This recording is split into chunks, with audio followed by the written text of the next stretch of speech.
Dov, thank you so much for being here with us, and especially for taking the trouble to show up in person. We really value this. This war presents issues. I'm just going to talk for a minute. That for many of us in this room and on this Zoom go to the core of our communal and our professional and our personal identities. And if we're intellectually honest people, it stirs up our deepest questions about what we owe to our friends and how to behave as morally decent human beings in the world. So to speak personally for a minute, a few days after the October 7th attacks, I was on a video call with my cousin in Jerusalem. She's a theater director. She was directing a healing theater project for Israelis displaced from homes near the Gaza border and otherwise traumatized by the attacks. And I was asking about her 22-year-old son, who had escaped unharmed but traumatized from the Hamas massacre at the tribe of Nova Rave. And as we were talking, a message popped up on my phone from my friend in Gaza. He's an English professor, and I've Zoom lectured in his Shakespeare classes before. And he wrote, "We're hanging in there with what little we have." He told about trying to comfort his students who were trying to comfort him, and about two Gazan dads in a store vying to give each other, you take it, no, you take it, the last bag of powdered milk. And since then, I'll spare you the details, his situation has gotten even worse. I was moved and grateful in that moment to see my cousin and my friend on my screen simultaneously, both alive and both doing things to try to help. And even at some remove here in the US, as feelings harden on what people call both sides of this conflict, it can be hard to remember that the violence is not contrasted, it's additive. The stunning mountain of corpses of children, women, and men piled up in Gaza can sometimes threaten, at least in my mind, to obscure the real and valid pain of Israelis brutalized by the Hamas attack. And that makes it harder to see these zones of suffering as aspects of a single reality. So I'm really grateful that you're here with your calm, analytical presence and long experience of thinking through these issues to help us think through them. Shamiran and I want to ask you about the attack and its ramifications for Israeli society. And then we'd like to hear your thoughts about how this war is reshaping relations between Jewish Israelis and the Palestinians who live under Israel's sovereignty in Gaza, in the West Bank, and inside Israel itself as citizens there. And finally, because you've written insightfully about American Jews' diverse and complicated relationships to both the Zionist project and the actually existing Israeli state, I hope we can talk a little bit about that.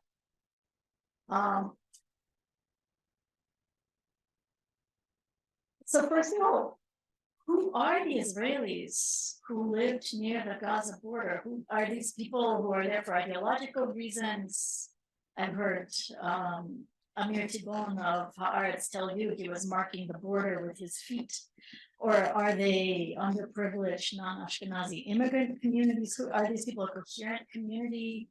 Apparently 20 of the hostages are citizens of Argentina. If there are people there we can't imagine, I don't know what details we need to know about them. Do they vote for Netanyahu's party? Are they a coherent political bloc? So what can you tell us? Okay, well, first of all, thank you. I want to first of all thank the Pardee School for organizing not only this event, but the whole series, because it is a challenging subject to address, but I think it's really important to be doing so. This is the right response to be having educational events. So I want to thank the school for hosting me, for having me here, and for organizing the whole series of events. Margaret and Shamran in particular for all of your hard work, and Jeremy for putting all of this together. I wish it were a different topic that we were talking about, but I think it is important, and I'm grateful that you're addressing this. And I also appreciated, before I answer your question, I also appreciated your remarks, because we're not just talking about an abstract issue here or an academic subject. We're having a conversation. Thankfully, right now there is still the pause, the kind of ceasefire of sorts, but we are talking about this at a time of immense human suffering and tragedy. And we need to kind of keep that in our minds, because this is not just, political abstract issues. This is something that people are living through. And I think over the last 6 weeks, Israelis and Palestinians alike have been suffering a great deal, have been traumatized a great deal. In many ways, their deepest traumas have been evoked. For many Israeli Jews, the trauma of the Holocaust. For Palestinians, the trauma of Nakba.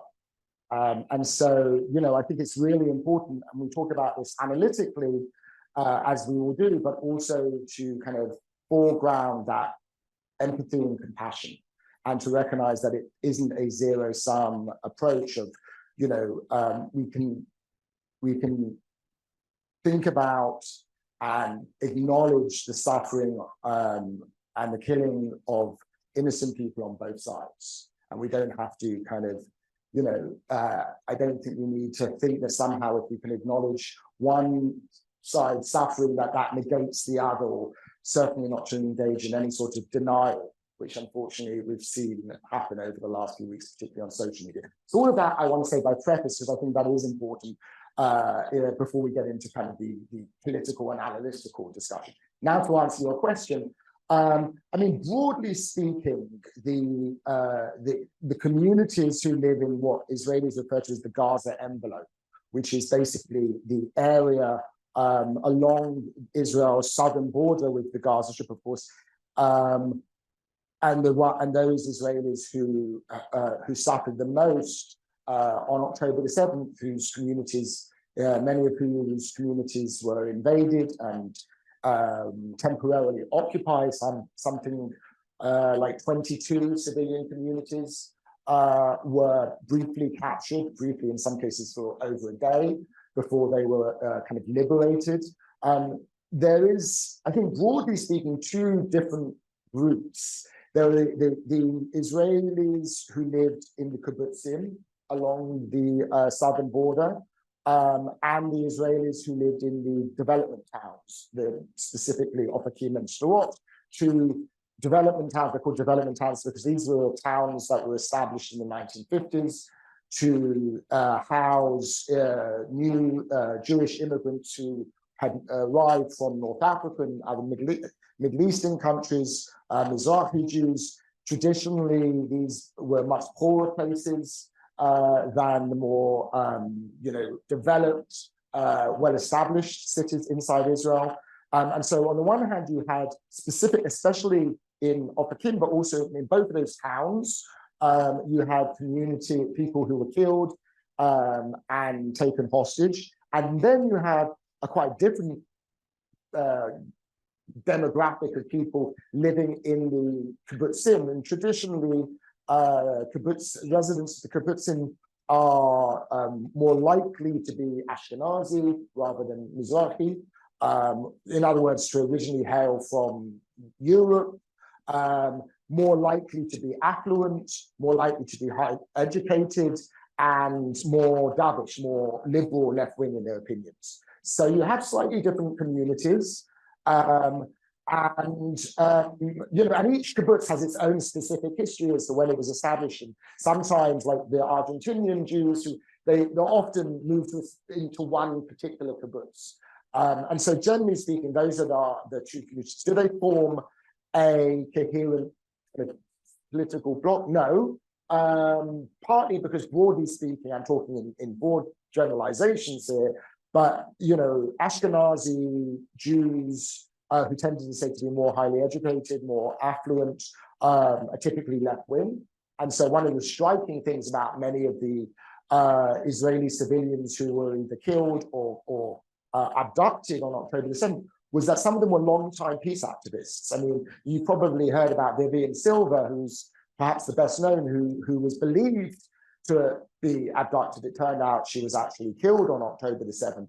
But she was very well known in the kind of activist left in Israel. She was one of the leading figures of an organization called Women Wage Peace. She had been very involved in all sorts of kind of intergroup dialogue, and also those communities had lobbied hard for Gazans, Palestinians in the Gaza Strip to receive work permits to work in Israel, and in many cases on those kibbutzim. One of the very disturbing details of what happened on October the 7th is that the attackers, the members of the Hamas militants, had very detailed intelligence on these communities, knowing where to go, where there were points of defense, how long it would take for the Israeli army to travel from one place to the next, and the layout of these kibbutzim. And it's believed that the reason why they had such detailed intelligence was because it was provided by those workers who were getting those permits to work on those kibbutzim.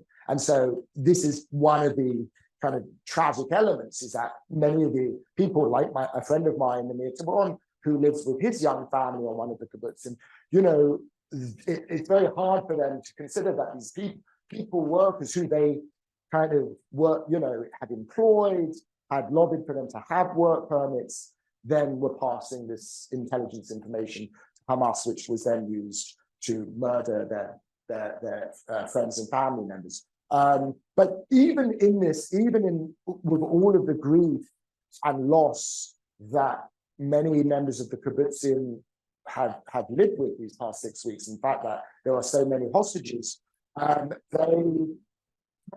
they've been probably some of the most moderate voices in Israeli public discussion. The ones who were saying, we should not wreak revenge or havoc on the Gaza Strip. We should not turn our suffering and our loss into losses for the Palestinians. So even in this moment, while I think their politics has somewhat shifted, we can talk about that. Even in this moment, though, actually they've been, in some ways, the voices of restraint. But politically, although the families of the hostages have emerged as an influential voice and constituent and a kind of lobby group, if you like, they are not unified in terms of what they're asking from the Israeli government going forward. In particular, the key tension between what of Israel's war aims should take priority. Should it be defeating Hamas or bringing the hostages home? You described a feeling of betrayal by Palestinians, by Gazans, that they feel that they've been betrayed by their own guest workers and so on. Is there also a feeling of betrayal by Netanyahu's government that has failed to protect them? I read the editor of Haaretz, the Israeli leftish newspaper, writing that he holds Israeli Prime Minister Netanyahu responsible for enabling the attack. How mainstream view is that? Yeah. And also, of course, I'm going to ask to what extent do you yourself agree with it?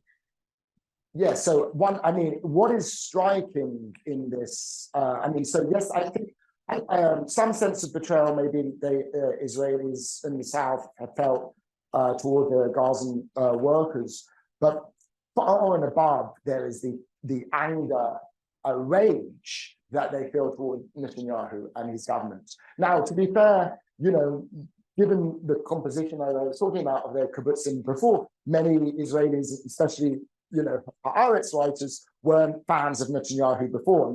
Let's not forget that Netanyahu over the last year has presided over a far-right government which embarked upon a ruinous and highly controversial attempt to quote unquote reform the Israeli judiciary, which was really aimed at undermining, weakening the power and independence of Israel's Supreme Court.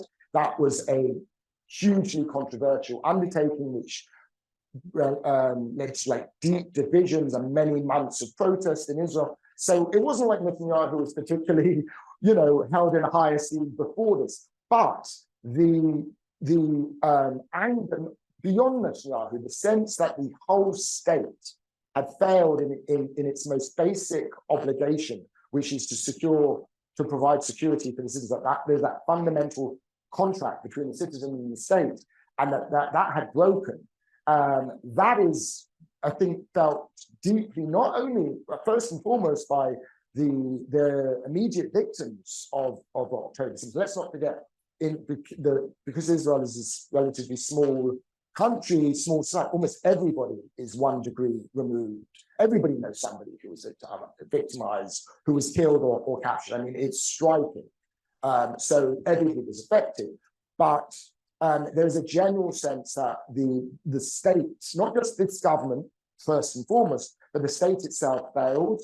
And Netanyahu, as the longest serving Israeli leader, and Israel's prime minister for most of the period since 2009, is most responsible for that failure.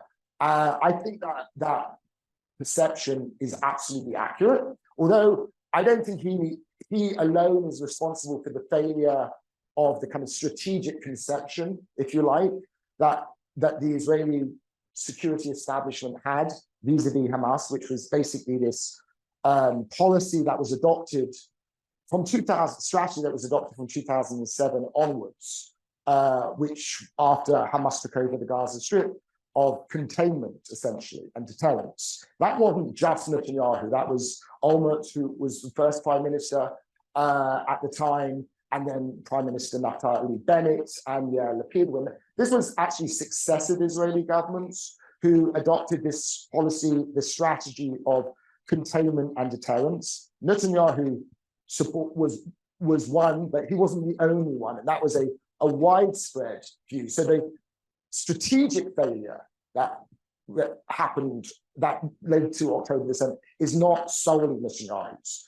What I think he bears responsibility, and then there's a military failure we can talk about as well, and again, that's not solely Netanyahu's as well. And to be fair, the chief of staff of the Israeli army and the head of the Israeli Domestic Security Service, the Shin Bet, have accepted their responsibility. Netanyahu, on the other hand, has not accepted his own responsibility, has not offered to resign, unlike the heads of the IDF and the Shin Bet.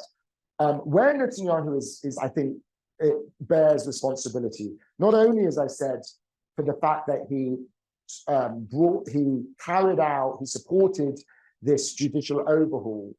Now, you might say, what's that got to do with October the 7th? But one of the background factors, and I think that precipitated, isn't the reason for the attack, but that influenced the timing of it, was the perception among Hamas as well as other adversaries of Israel that Israel was a particularly weak moment in its history, that the divisions wrought by the judicial overhaul, and particularly the refusal of reserve soldiers and pilots to perform their reserve duty, was a moment of weakness which could be exploited. This is something that Israel's intelligence chiefs warned the government about repeatedly, that this was one of the dangers of pursuing this judicial overhaul. Not only did they ignore these warnings, in one instance, Netanyahu even refused to meet with his own intelligence chief because he didn't want to hear this.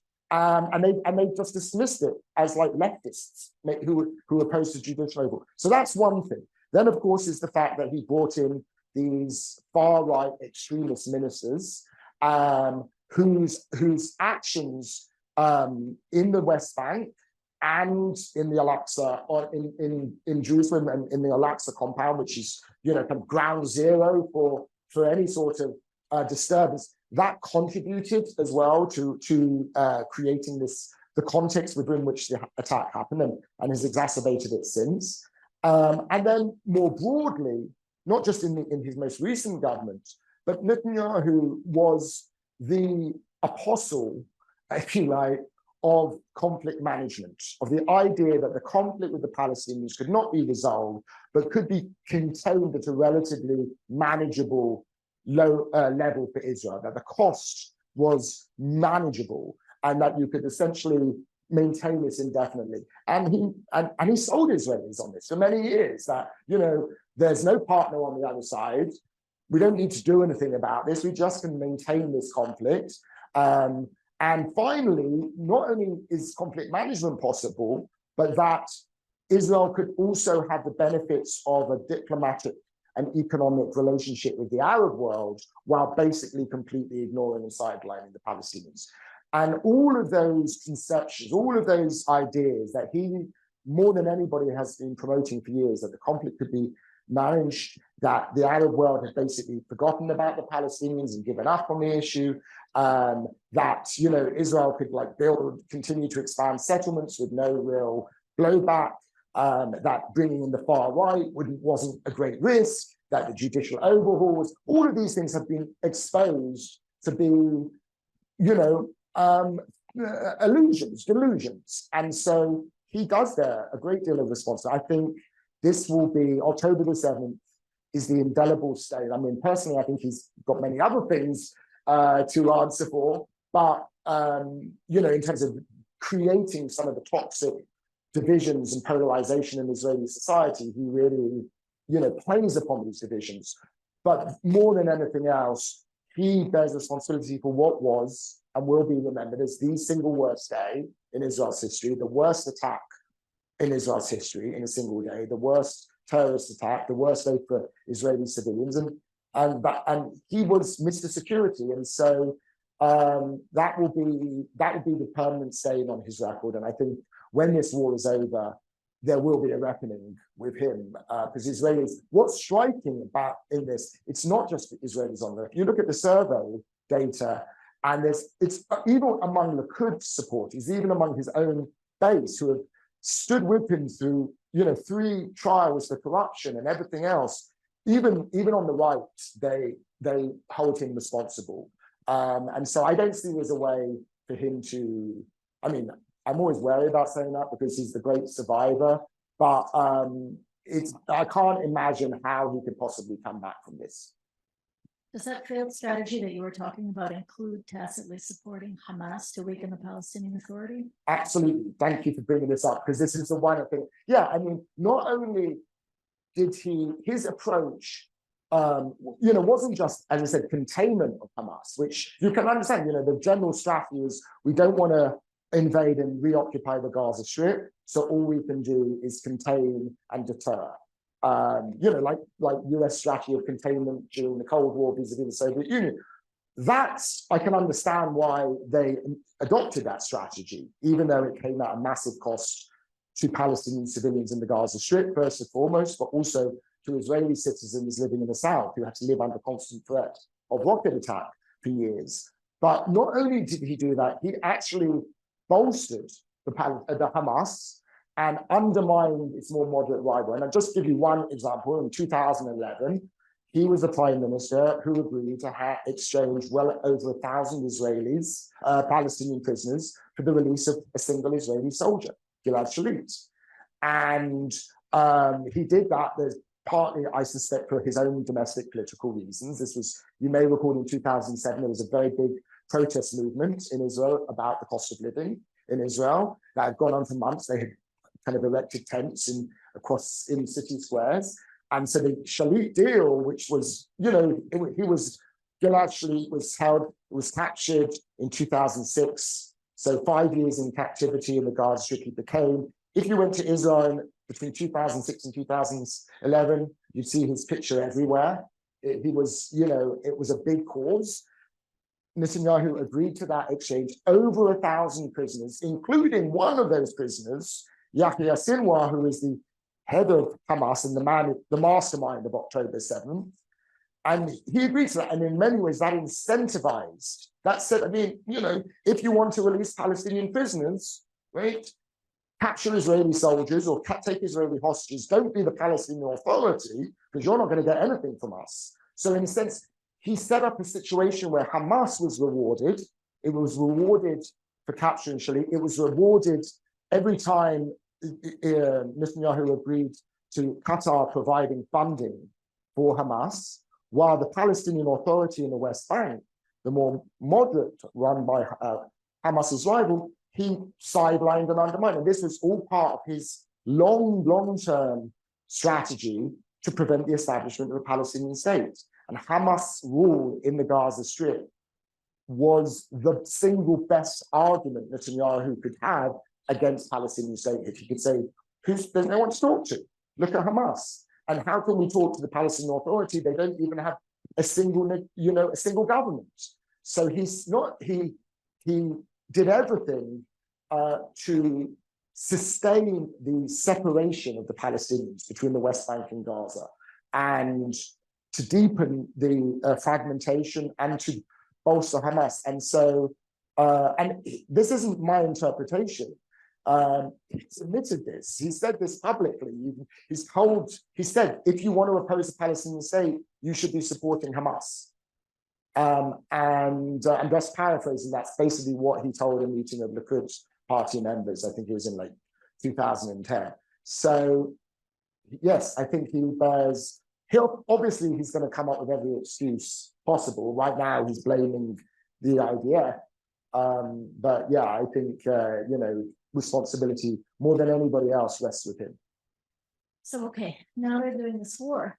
I've heard Israeli intelligence guys disagree with each other about whether the two stated aims of the war, destroying Hamas, whatever that means, and reclaiming the hostages are or aren't in tension with each other. What do you think about that? And now we are in this ceasefire that has apparently been extended for 2 more days, last I saw. Yeah. So I think there was a tension from the outset between these twin goals of well, actually, in a way, 3 goals, right? The official objectives were to destroy Hamas militarily, to topple its government in the Gaza Strip, to remove its government in Gaza, and to secure the release of the hostages. The first 2, destroying Hamas militarily and toppling its government, we can talk about whether those are attainable, but I think there was always a tension between that and securing the release of the hostages. For one thing, waging war, especially a massive campaign of aerial bombardment on the Gaza Strip, endangers the lives of the hostages, many of whom were kept in those tunnels that were being bombed. And we've learned also in above ground civilian buildings. So it actually jeopardized their life. And that's why the families of the hostages had been going through a living nightmare, knowing that every airstrike in Gaza could kill one of their families. Of course, Hamas has exploited this. They were among the biggest advocates of the ceasefire. They were among the advocates.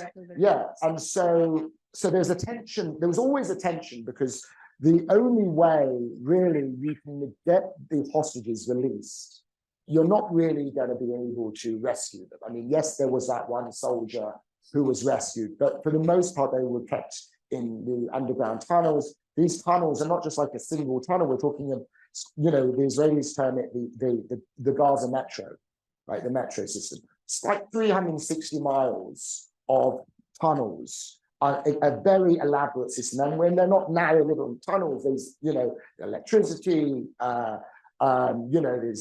there's rooms, there's storage. So it's very hard, almost impossible. They were being moved around to rescue the hostages. The only way you're going to get them out was through an agreement with Hamas. And why would Hamas enter an agreement if you're trying to destroy them at the same time? So there was always a tension between these objectives, even though I can understand why the government, for political reasons, had to adopt both of those objectives. They couldn't say to the families, well, actually, which is, I think, really the goal was to defeat Hamas, not the hostages, but that's changed over time. But what we see as of today and last is that tension is much more acute now, because Hamas's strategy at this point is to gradually release hostages in order to play for time, because they believe that the longer the ceasefire lasts, the harder it's going to be, the more pressure there'll be on Israel not to resume the war. What do they get by playing for time? Just world public opinion? No, well, I mean, they survival themselves and as a military organization. So a ceasefire there's a set in some ways that leaves Hamas standing and still in power in the Gaza Strip is going to be a victory for them. They see it already as a victory, and it will be a victory. It will be a failure for Israel. They won't have achieved their war objective, and it'll be a victory for Hamas. So that's what they want. And they will, I mean, we already saw this strategy tactic emerge before the invasion, before the ground war began, when before, you may recall, they did release a few Israeli hostages there, because they wanted to again say, we'll release hostages if you don't invade. And actually, and there was, and the, you know, the Biden administration and Qatar and the Egyptians are telling the Israelis, don't invade because we might get some more hostages out. Eventually, the Israelis invaded anyway. And, you know, but now the Hamas have said just today, for example, oh, they want to have another deal which won't just be releasing women and children. So they want to extend each day in a way, or just they're going to run out of women and children. Like there's going to be, they need to find other hostages. And the more that they can prolong this temporary ceasefire, the harder it will be for Israel to go back to war. That's their gamble. So if Israel makes a decision in the next few days, or Netanyahu and the war cabinet, to say, okay, we've had 10 days of truce, which I think they'll agree for a few more days. But once then people say, well, all of those hostages, what's going to happen to them? So we can see very clearly in this moment that real tension between getting more hostages out and resuming the war effort. Do you think the shape of the hostage for prisoner exchange and ceasefire deal shows Hamas to be negotiating from a position of strength? Yes and no. I think it shows Hamas to be negotiating from a position of remaining an intact organization, because they would not have been able to deliver the hostages over the last few days if they've lost command and control. And so it shows that the Hamas is still functioning, that they can deliver, right? It shows, A, that the real power center of Hamas is Yahya Sinwar. He's the guy who's deciding all of this, and he's alive and he's controlling things on the ground. And so despite, you know, all of the damage that's no doubt been inflicted on Hamas over the last, you know, month or so, Hamas is still intact. They still can impose a ceasefire on all, they can still have control over all their fighters. They can get the hostages from different locations. They can deliver them. So it shows that he's still in control. Hamas is still in control. But if you look at the terms of the deal, right? Remember, the Shalit deal was 1,027 for one soldier. This was 50 to 1. The exchange rate. Right, the exchange rate has changed. And I know it sounds, I mean, it's really, you know, part of why Yahya Sinwar in particular wanted the October 7th attack was to get bargaining chips, was to get hostages that he could trade. And so in that sense, the fact that they've been willing to trade at a lower exchange rate does suggest that they are under pressure. And I think they particularly want to avoid, I mean, I can't read his mind, obviously, but it's believed that he is in Khan Yunis in southern Gaza now, and they want to avoid Israel moving into the south and invading the south.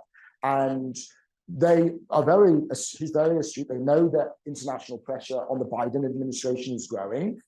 And the Biden administration may just at some point, a week from now, 2 weeks, 3 weeks from now, is going to say enough and support. They're going to see that there's growing support in Congress for a ceasefire. So yeah, I think they're playing for time, and they're doing it quite well. And even in the mind games of like who they release, they're showing that they're breaking up families to show we're in control of this. Both sides, I mean, a war is both what's the actual like physical fighting, but also the psychological warfare and the propaganda warfare. We're all exposed to those elements. Great. So Hamas, unlike Gaza, is intact. What about Palestinian support for Hamas? What can we say about this? Amani Jamal and colleagues published the results of a survey that wrapped up the day before on October 6th, suggesting majority distrust of Hamas, but also Fatah and other Palestinian leadership as governing organizations. They didn't say anything about them as fighting forces, I think. Obviously, right now, it's hard to do a good survey in Gaza. People are huddling 25 to an apartment, spending 5 hours a day fetching water, cooking bare rice over wood flame because there's no electricity, no vegetables, and no cooking gas. But we still need to understand somehow about the depth or quality or temporariness, I don't know, of Palestinian support for Hamas. How do we think about this? Well, as you say, first of all, I think we have to recognize that neither major political party, Fatah nor Hamas, have majority support. They're both deeply unpopular, and in some ways, neither serve the interests of the Palestinians. So first of all, there's that general sense of deep disaffection that Palestinians have expressed for many years. Palestinians in the West Bank and Gaza have expressed toward their political leaders and their political parties, and feel kind of neither Hamas nor Fatah have are popular. Hamas, it's interesting. There's been, particularly among Palestinians living in the Gaza Strip, who have lived under Hamas's rule for all of these years, a rule that has been authoritarian. It's not, it's not democracy. I mean, Hamas. It's not exactly the Taliban, but there is no. Last elected in. Yeah, they were last time any Palestinian elections were in 2006, and they won a plurality of the vote. But it's not a democracy; it's an authoritarian regime, and their governance of the Gaza Strip has been banned, and there are many reasons. I mean, obviously, the blockade that Egypt and Israel has maintained for 16 years is a large part of the reason why Gaza's economy has been decimated, but also the corruption of Hamas. Or the fact, as we can see, the money that's invested in building this elaborate tunnel system and not protecting civilians in Gaza, not supporting their needs. So yes, I think as a governing party, Hamas have lost a lot of support, unlike in 2006. Where they were the opposition, they were the protest vote, it was Fatah that was the governing party. Since then, as the governing party, Hamas are now accused of corruption, mismanagement, etc. One of the reasons why I think Hamas may have embarked on the October 7th attack is to resurrect its image as a resistance organization. Hamas is has been undergoing a kind of identity crisis for a number of years. What are we? Are we a government whose job it is to, ensure that there's water and electricity and the economic development, right? If so, we need to be pragmatic. We need to basically have a series of tacit understandings with Israel. We need to keep the resistance, like Palestinian Islamic Jihad, in line, right? To the extent that that side of Hamas's identity prevailed, that induced caution and moderation. But Hamas wasn't established to be simply a governing party. Its ideology wasn't that. And so there's always been this, I think, kind of struggle within the movement and among its senior leaders over the identity of the movement and itself. And in a sense, that power struggle and that identity crisis has been resolved definitively on October the 7th by saying, we carried out an attack which actually jeopardizes our ability to rule, right? And so Israel, you thought that we were just going to happy to rule this little mini state, and that we would be boxed in and contained. Well, we've shown you that we're not.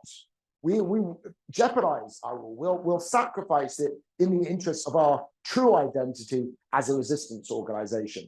And so post October the 7th, they've really, Palestinians have hailed Hamas for its resistance as they see it, and momentarily at least forgot about how bad it was as a government, not the Palestinians in the Gaza Strip. And I think, obviously, we don't know right now. I'm sure that there's also a certain kind of rally around the flag effect, that when, you're under bombardment, under war, your people are being killed, you're going to support your leadership, you're going to support your government. But there's also reports of Palestinians in the Gaza Strip saying, what did you do to us? Like, in fact, Hamas leaders have said they knew this would happen. They wanted it to happen. They wanted to provoke a massive reaction. I think they did. I think that was their plan.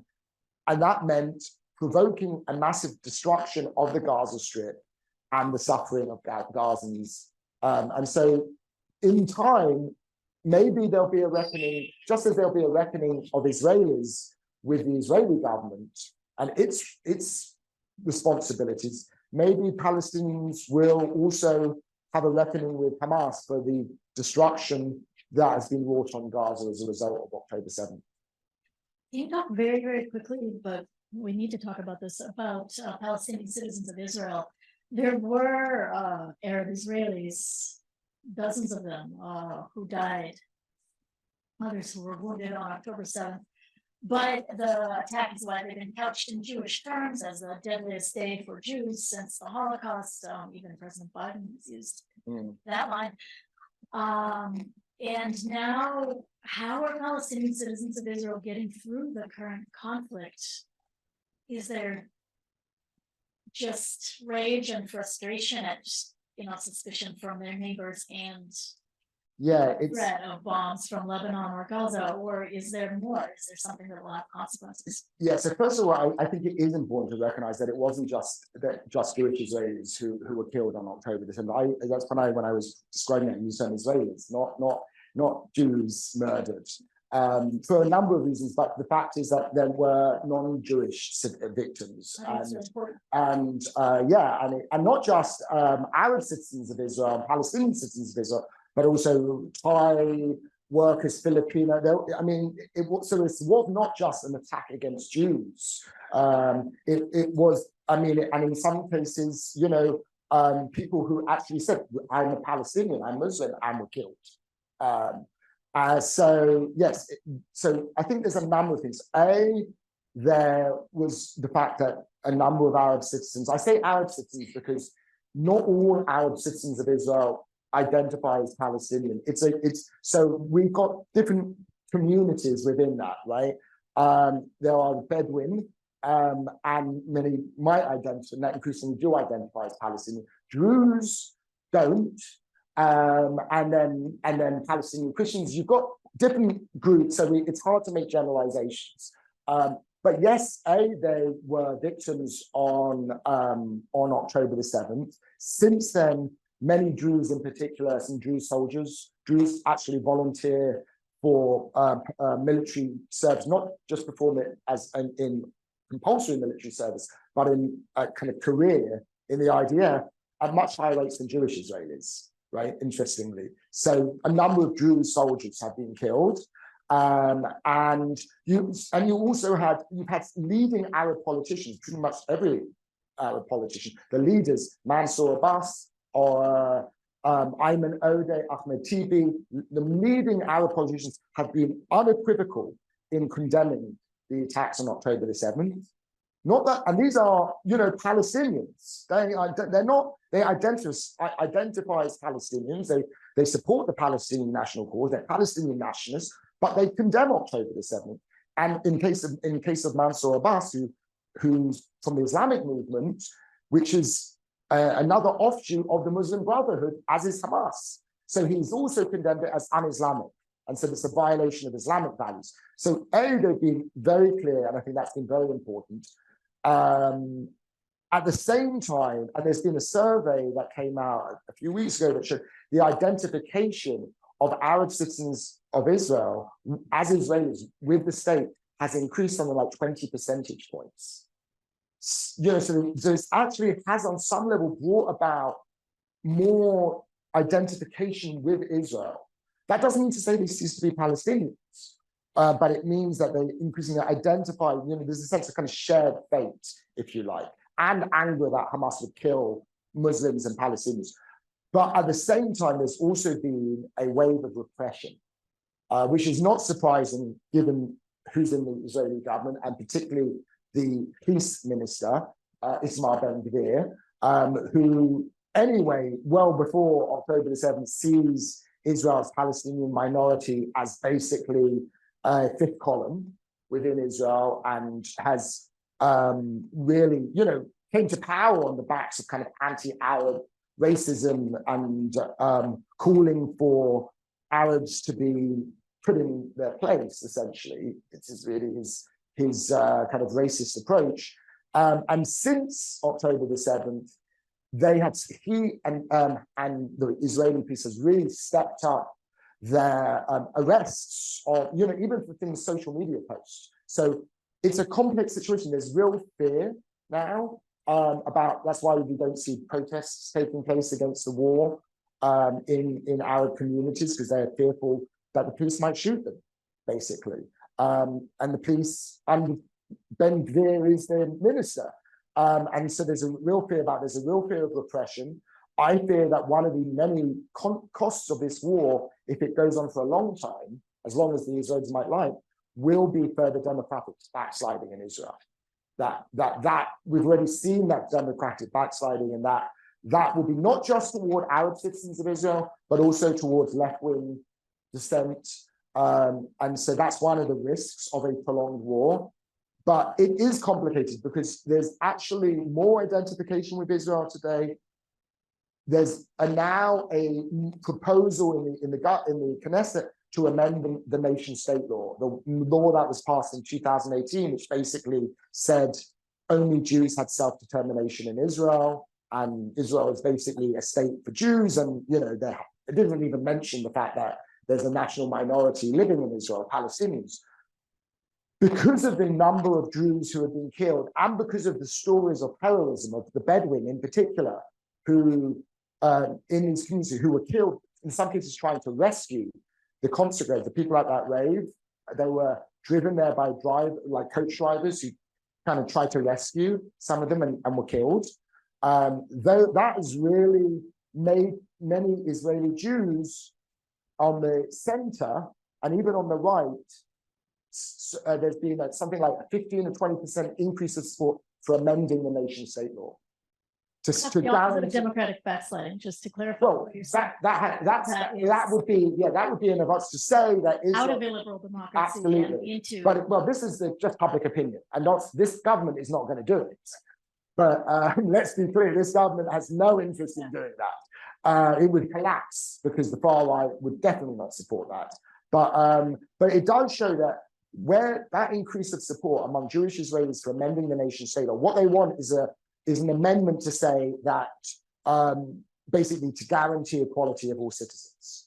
And the shift of support is not come from the Jews, or Israeli Jews on the left, who opposed the nation state law as discriminatory from the outset. It's the centrists, it's the center right, basically, not the far right, but the center who said, who really said, look, we recognize that, whether it's, doctors or nurses working in the hospitals, whether it's the Bedouin citizens of Israel who were killed, whether it's Druze fighting in Gaza, there is that sense of connection. Those narratives have actually had some power. They have. I'm in the narrative racket, right? So no, they have those stories. I mean, one of the general things that I think, one of the big disconnects between following events here in the US and outside of Israel and in Israel is in Israel, they're still in October 8th, in a way. As in, there's still, all you hear about largely, now it's the stories of the hostages and what happened to them and the families, but it's the trauma, it's October 7th, it's what happened, the stories, the survivors, the kidnapped. The world is now on the war, and it's focused on Gaza, and that is partly what's created this kind of dissonance between and mutual incomprehension. Israelis, certainly Israelis, cannot understand the international attitude, and many of them suspect it's just kind of anti-Semitism or hostility toward Israel, but because they're not seeing what's happening in Gaza. They're really not seeing it, and out here, in the outside of Israel, people aren't really hearing what happened, or if they heard it, they're not really thinking about it or internalizing what happened on October the 7th, and all the hostages, all these sorts. So there's like two alternate realities. So I guess that's the last question. I have 1,001 questions I want to ask you, including about America and anti-Zionism and anti-Semitism and all of that. Hopefully some of that will come up in the Q&A. I want to open to questions. So last question for the students here, especially, what is a good way to inform ourselves about this situation and how much information does a body need.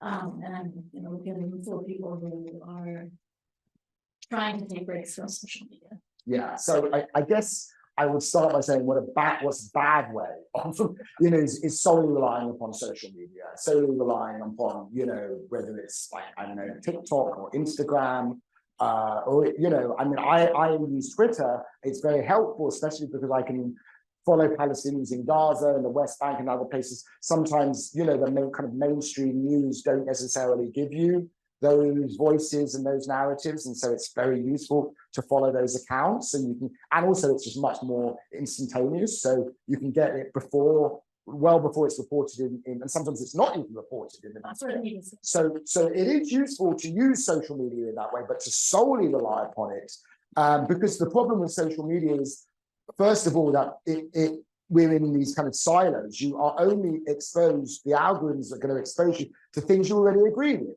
Right, and so it creates these echo chambers, and that means that you're not actually having your views in any way challenged. You're not hearing alternate narratives. You're basically just constantly having your pre-existing opinions reinforced, and that's not really the best way, I think, to be, you know, following the news. And what's worse is that often the algorithms of social media amplify the most extreme content.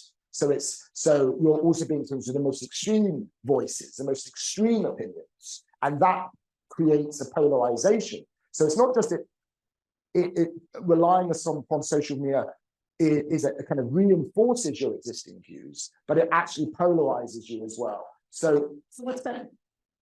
Using social media, first of all, it generally is not a good idea to be doing it anyway, because it can actually, there's actually been studies that have been done that it can traumatize. You can be traumatized by following, like people, there was a study done, I can recall, after 9/11, people who watched the September 11th attacks on television can be traumatized, can have PTSD, right? So it's a lot of exposure, especially now when you're exposed to like videos, graphic videos.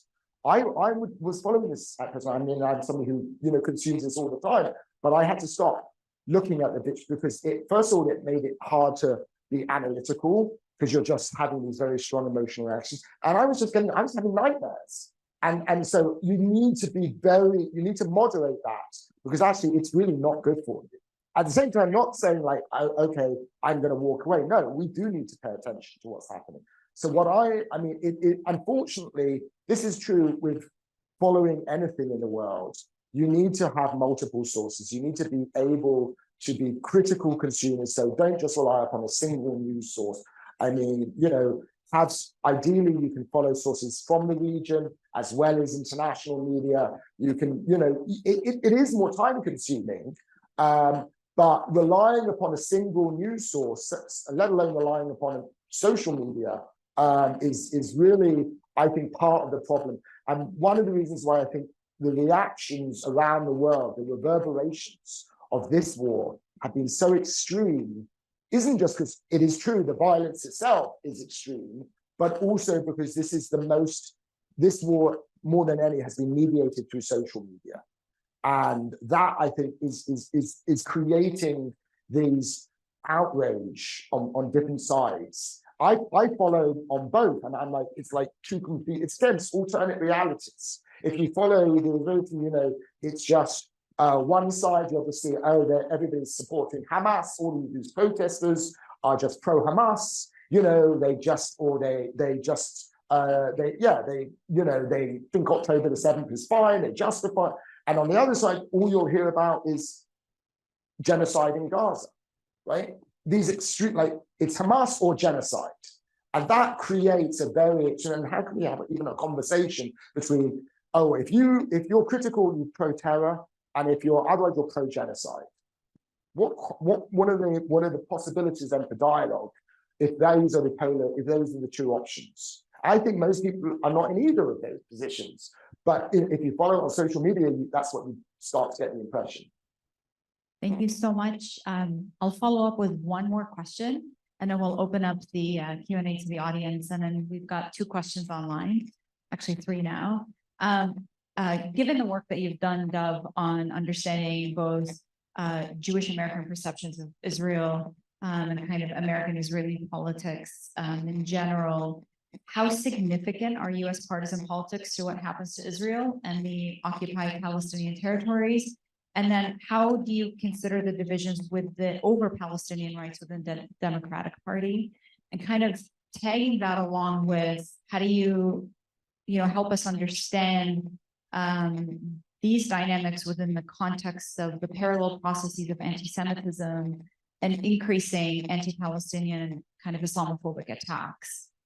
So we'd love some thoughts on that. Okay, I'll try and take all of that on. It's a lot. So So that's a lot. you can chip away at whichever Okay, part. maybe I'll take it in different parts. So the impact of American kind of domestic politics and partisan politics on this. As you all no doubt will gather, I'm not originally from the United States. And so I often felt like the Americans overestimate their influence in the world and kind of, so like now it's like this debate, oh, if Biden does this, then that's going to happen. No, I mean, it's not just up to America or Americans or politicians in Congress to determine what's going to happen. I mean, I think for US, there are reasons for the United States and obviously the US has influence and it has a role and it's going to have influence on Israel, but I don't think the course of this war is going to be simply dictated in Washington.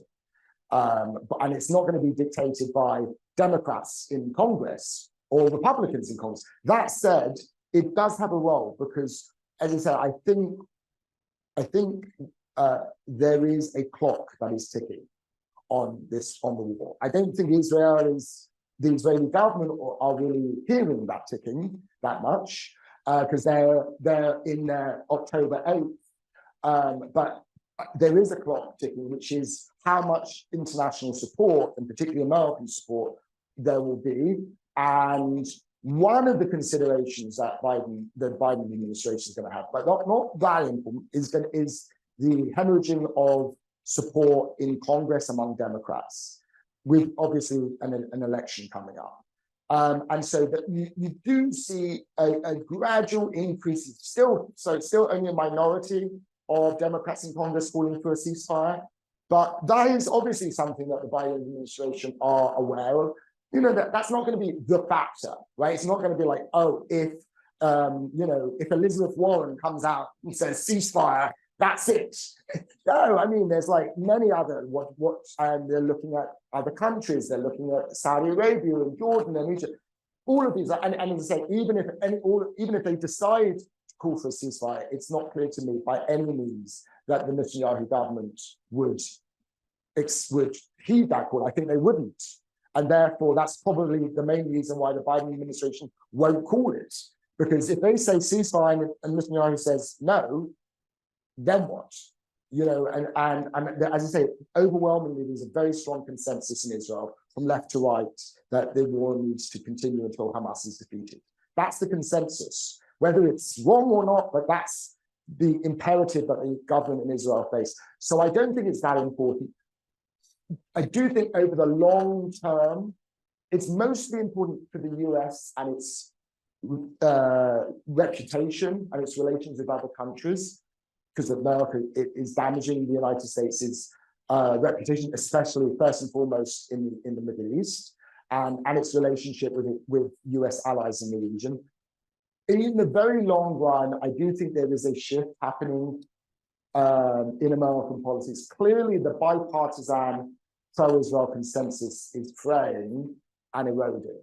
And very slowly, we're seeing the Republican Party is the staunchly pro-Israel, Israel right or wrong, actually is the party of Greater Israel, right? Basically, insofar as that's what the core constituency, the pro-Israel constituency of evangelical Christians, they want Greater Israel. So you see an alignment between the Israeli right and the American right.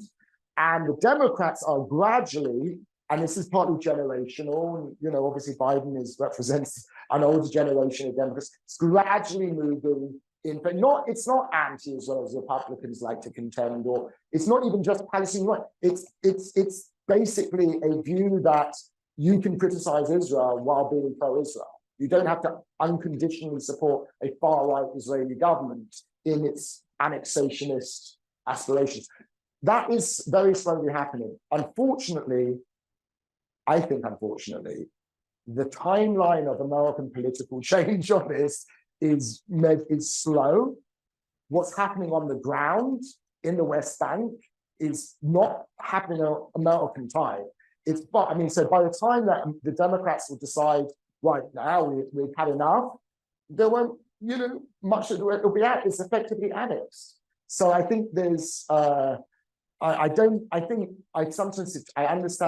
think there is a sense among some on the left and some Palestinians, eventually, we just have to wait because America is going to eventually say, enough, Israel. The Democrats are going to say, and there's still that sense of like, time is on our side. I don't see that. And I think that's part of the problem. Like both sides fundamentally believe time is on their side. And that's a problem because it means that there's no inclination to compromise because time is on their side. And the Israelis think they're going to win and the Palestinians think they'll eventually win. Looking at domestic, I do see these trends in the US, but I don't see them as being as much of a game changer because America is just not as powerful as it once was. And even when it was powerful, it couldn't tell Israel what to do that often. So, it's not, we're not in a unipolar era anymore. Thank you so much. I'll open up the Q&A. We have a few questions online. I'll take the questions from the audience first.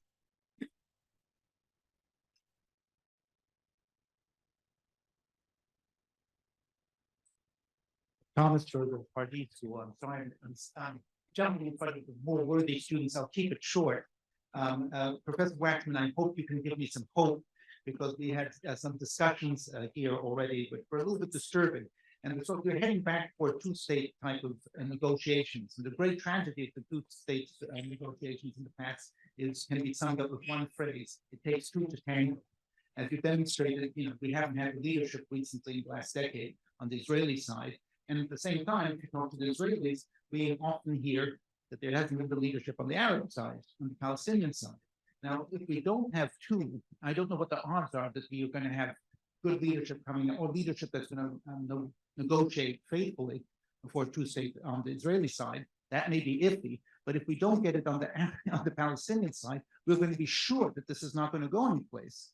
And then down the line, this is what I call the nightmare scenario, both the Netanyahu revenge, even if Netanyahu gets kicked out, and the Shinawatra revenge, is that 5 years, 10 years down the line, another cycle of failed negotiations, we're going to be back to where we started. And then again, also the fears that if you listen to some of the people who know the Middle East better than I do, the other Arab countries seem to be more concerned about Iran than they are about the Palestinians. And then maybe turn out this whole thing will, be a horrible event. We'll wind up back where we were before on October 6th.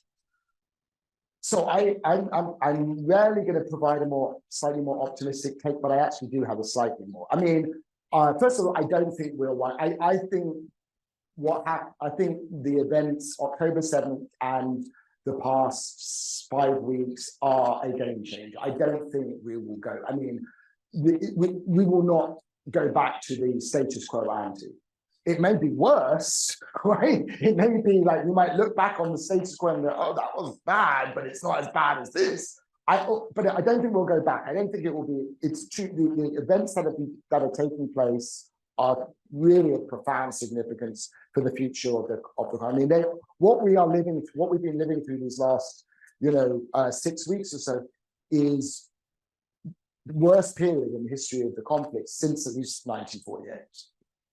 And that is, I don't think we even really fully understand the consequences and the impacts that will have. So I don't think we'll go back to it.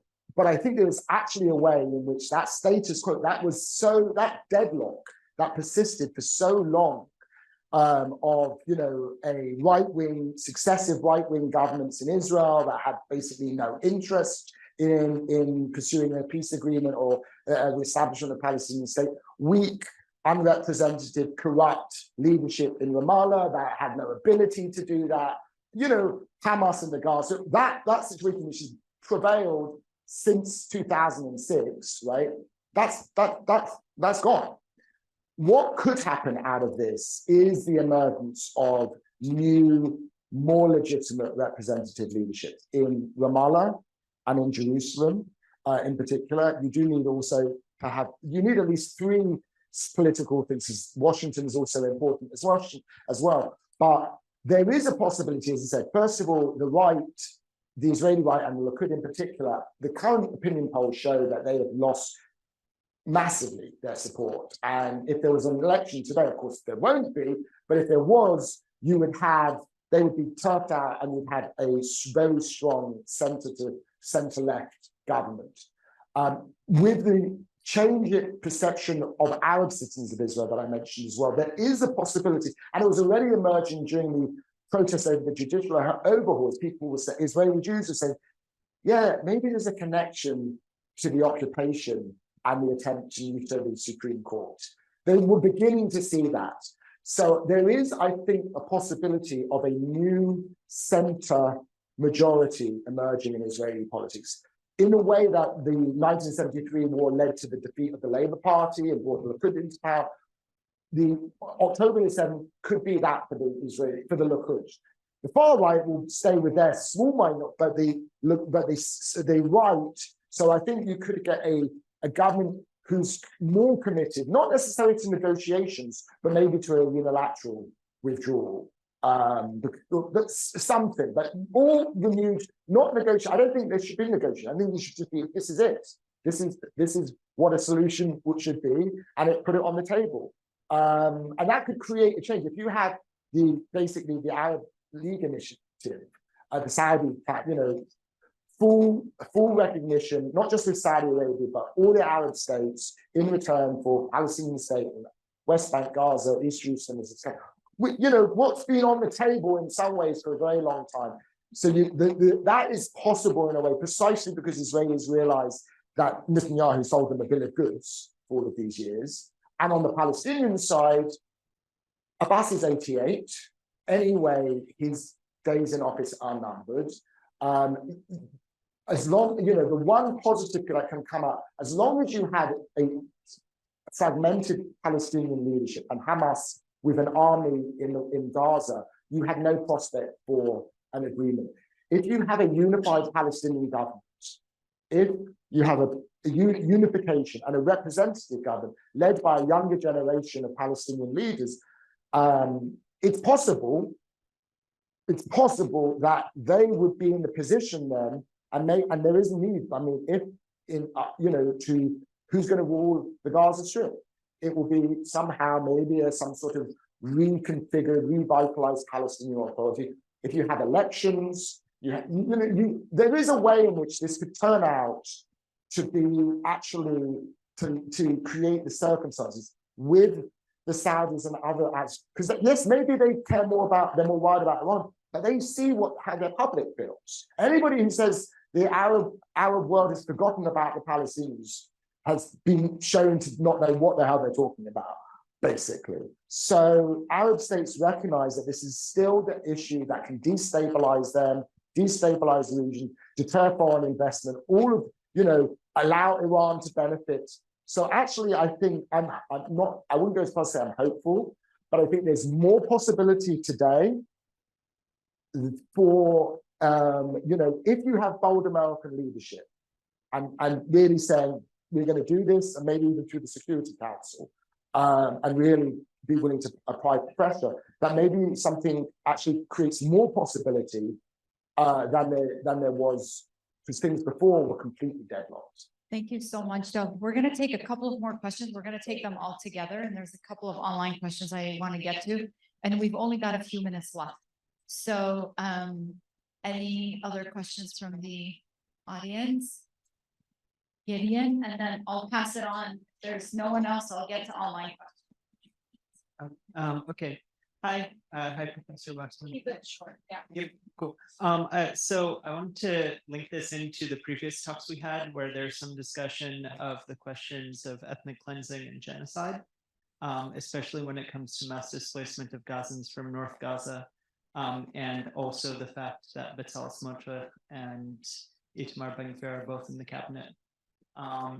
So do you have any sense for what sorts of things the far right within the Israeli cabinet is pushing for? Is there a serious risk of ethnic cleansing or long-term displacement of Palestinians from either North Gaza or from the entire Gaza Strip? And what would that look like, or preventing that look like? Any other questions from the audience? No, all right. Okay. Okay, I'll try and keep this quick. I do think there's a danger of forced displacement or ethnic cleansing. I mean, you know, as I say, these are extremists who, you know, have been essentially trying to do that in the West Bank in more subtle ways of forcibly displacing Palestinians from the West Bank. They're not secretive about this. They're explicit. They believe that, you know, either Palestinians accept Jewish sovereignty, accept Jewish rule over them, or they shouldn't be there. That's their. So I don't think they have as much influence in the cabinet today, in the war cabinet, but that is what they want. In fact, some on the far right are calling even extreme, you know, not only for pushing Palestinians, forcing Palestinians out of the Gaza Strip, but reestablishing Jewish settlements there.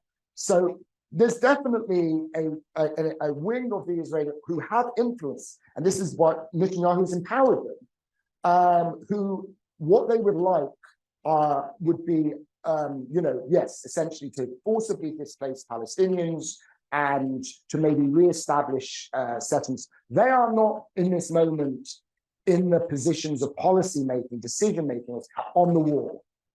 Now, that doesn't mean to say they have no influence. Smotrich is after all, national security. I mean, he has a role in that as well as finance minister.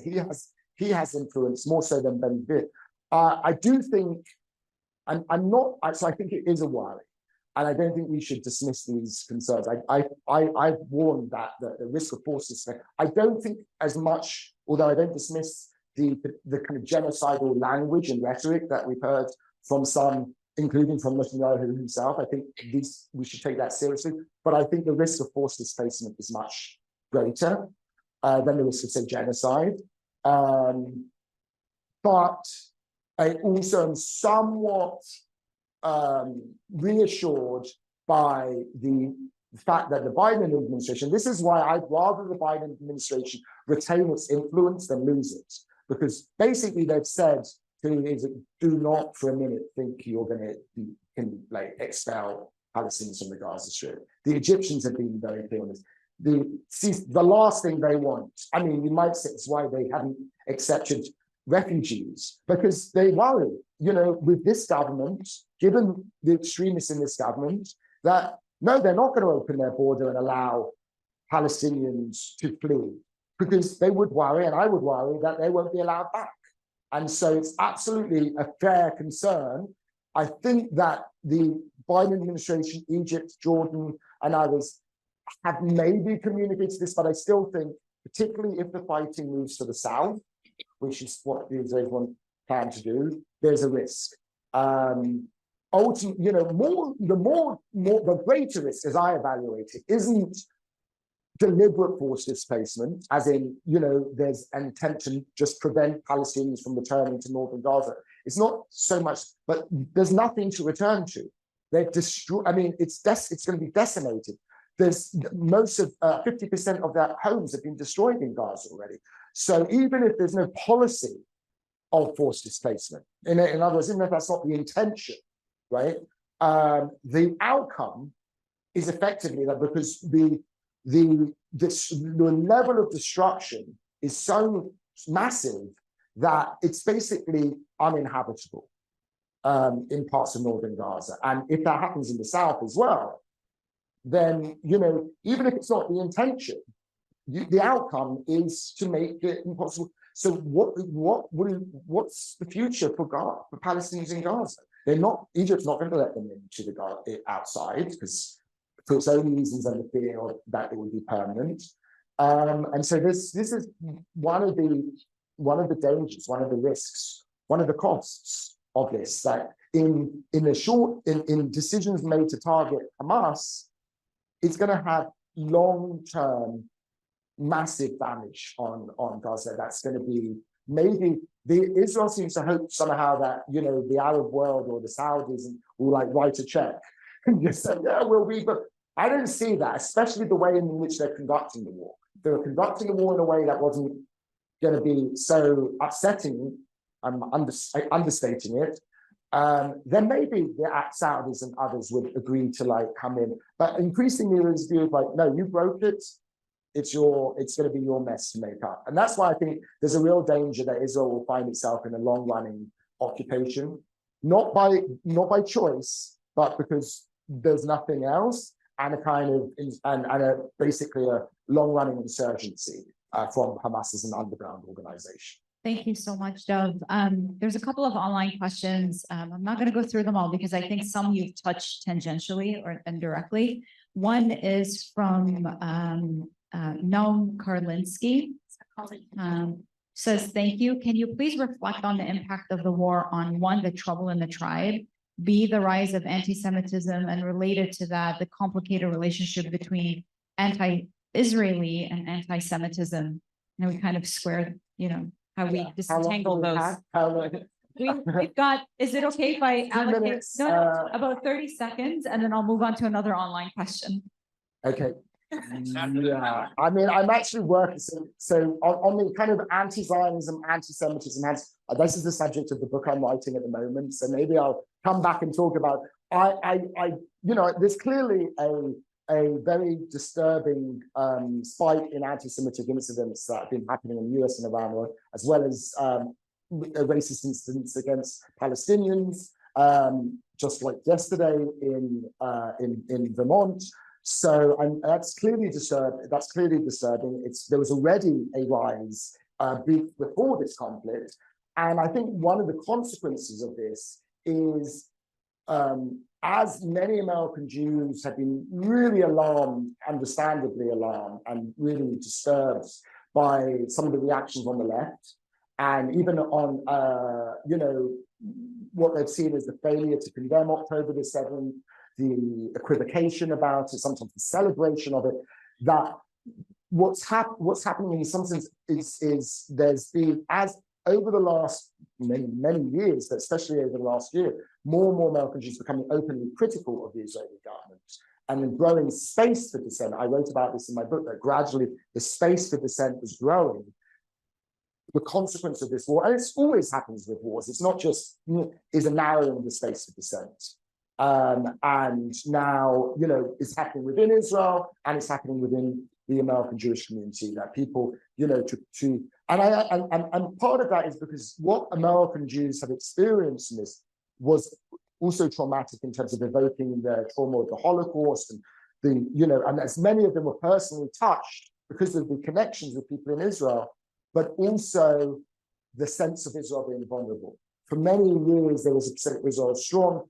Suddenly, it seemed that there was this vulnerability, and American Jews were reminded they don't want to lose Israel, that Israel matters in a way that I think has, for, in some sense, a renewed identification, renewed support. And that was very visible, was it last week? And I've lost track of time. Like 300,000 Jews, the largest demonstration, the largest rally since 1986, at least for the Soviet Jewry, in Washington.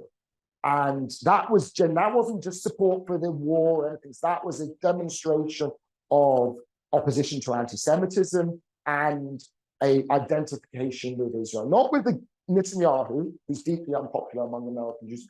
But so I think in some ways, things have changed. Again, I think the consequences of the last 6 weeks will be felt for Jewish Americans, Palestinian Americans, Muslim Americans for a long time.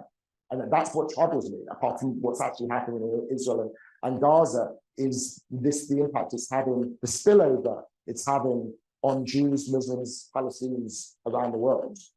Thank you so much. Another question from the audience is, what is your view on the fact that educational institutions are closing student justice for Palestine organizations but not those standing with Israel?